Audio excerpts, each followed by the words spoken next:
प्रधानमंत्री मातृ बंदना योजना रे महिला मानकु मोदी सरकार दौरान 11,000 टंकार सहायता राशि।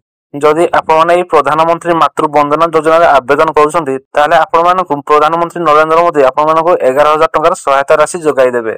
तेबे आपण माने एई प्रधानमंत्री मातृ बंदना योजना केमिति लाभ उठाई पारे बा आपण माने एई योजना पय आपण माने केमिति आवेदन करि पारिबे आ एई योजना को महिला माने आवेदन करि पारिबे से विषय रे आसंतु एई वीडियो डिटेल्स से देखिबा। आपण माने केमिति प्रधानमंत्री मातृ बंदना योजना रे आवेदन करि आपण माने सेई 11,000 टंका पाई पारिबे एथिबे कोन कोन प्रोसेस रहि आसंतु से गुडी को डिटेल्स से गोटी गोटी करि देखिबा। सेथिबे आपण माने केवल ए वीडियो को शेष पर्यंत देखंतु।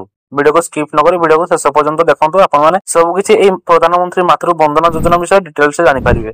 आ वीडियो इन्फॉर्मेटिव लागले वीडियो को लाइक नेति भाबरे करिवे। आ चैनल को प्रथम थर पर विजिट करदे चैनल को नेति भाबरे सब्सक्राइब गोटे कर देबे। आ आपण माने वीडियो को केन जिल्ला रे देखुछंती ताको आपण माने कमेंट माध्यम रे जणाई पारिबे।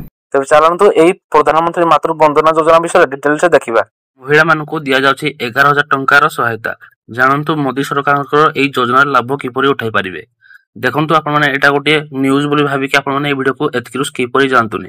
आगो को आपण माने जानि पारिबे कि आपण माने एई योजना रे केमिति आवेदन करि पारिबे आ आपण माने एई योजना रे केमिति लाभ उठाई पारिबे। तो आपण माने ए वीडियो को एतकिरु आपण माने स्किप करि जानतुनी। आपण माने वीडियो को संपूर्ण शेष पर्यंत देखंतु।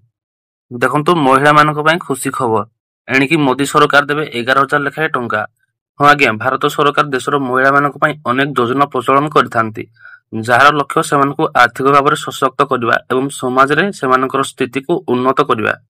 आ एपरि एक योजना प्रधानमंत्री मातृ बंदना योजना रहिछि। एबे जेमिति कि आपण माने जानि पारले कि एई जो योजना रहिछि प्रधानमंत्री नरेंद्र मोदी जो योजना रहिछि तो से योजनाटर नाम होछि प्रधानमंत्री मातृ बंदना योजना। तेबे चलंतु एई योजना विषय आगो को डिटेल्स से देखिबा। तो देखंतु एही योजना गर्भवती एवं स्तन्यपान कराउथवा महिला मानक पय आरंभ करा जायतिला जे मानको गर्भधारण एवं प्रसव समय रे आर्थिक सहायता आवश्यक पड़िथाय। तो एही योजना अधीन रे सरकार महिला मानकु 11,000 टंका पर्यंत आर्थिक सहायता प्रदान करिथांती।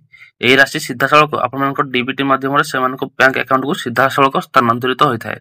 तेबे जेमिति कि आपण माने जानिले एही योजनाटी सेही महिला मानक पय जो महिला माने गर्भवती एवं स्तन्यपान कराउछंती तो सेही महिला मानक पय एही योजनाटी आरंभ करा जायछि जा फଳରେ सेमानको जो सेमानक गर्भधारण एवं प्रसव समय आर्थिक सहायता मिलि पारिबो बोली एही योजनाटी डिजाइन करा जायछि।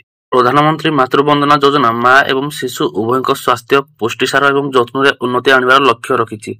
एही योजना पय किपरि आवेदन करिवे ताको जानंतु। तेबे देखंतु आपण माने एही मातृ बंदना योजना किपरि आपण माने लाभ पाइ पारिबे। देखंतु मातृ बंदना योजना अधीन रे प्रथम थर पय मां हेउथा व्यक्ति मानकु 5,000 टंकार आर्थिक सहायता मिलिथाय जा तीनोटी पृथक किस्ती रे प्रदान करा जायथाय। एही टंका गर्भधारण आवश्यकता जेपरि कि पुष्टिसार विश्राम एवं स्वास्थ्य परीक्षा पय व्यवहृत होइथाय।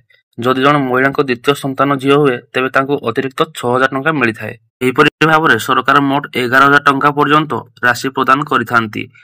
सरकारक लक्ष्य होछि गर्भवती महिला माने पर्याप्त पुष्टिसार एवं समयोचित चिकित्सा पाइबा सेमानक नवजात शिशु को स्वास्थ्य सुनिश्चित करबा। तेबे एपर्यंत लक्ष लक्ष महिला एही योजना रे उपकृत होइछंती। सेमानकर आर्थिक स्थिति एवं आत्मनिर्भरशीलता उभय रे उन्नति आनिछि। आपण माने एही योजना पय किपरि आपण माने एही योजना रे आवेदन करि पारिबे। देखंतु प्रधानमंत्री मातृ बंदना योजना आवेदन करिया पय हेले तो महिला मानको प्रथम जो रहिछि सरकारी वेबसाइट pmmvy.wcd.gov.in तो सेही वेबसाइट को आपण मानको जिवाको पड़िबो। आ सेही वेबसाइट को जाई आपण माने ऑनलाइन फॉर्म पूरण करिया पय पड़िबो। आपण मानको एही योजना पय ऑनलाइन रे फॉर्म पूरण करिया पय पड़िबो। तेबे एही योजना रे आवेदन करिया पय महिला मानकर बयस अति कम रे 19 वर्ष होइथवा आवश्यक। आपण मानको 19 वर्ष हेइतले जाई आपण माने एही योजना पय आवेदन करि पारिबे। एक राशन कार्ड बैंक पासबुक परिचय पत्र एवं गर्भधारण संबंधी डाक्तरी रिपोर्ट आपण मानको आवश्यक पड़िबो। एही योजना रे आवेदन करिया पय आपण मानको एही सब डॉक्यूमेंट बा आपण मानको एही रिपोर्ट आवश्यक पड़िबो। आपण मानको शिशु जन्म हेबार 270 दिन मध्य आवेदन करिया पय पड़िबो। देशर प्रत्येक योग्य महिला एही योजना लाभ पाइ पारिबे। तेबे देखंतु एही योजना को माने कास्ट जो होइछंती को कास्ट रो महिला माने अप्लाई करि पारिबे।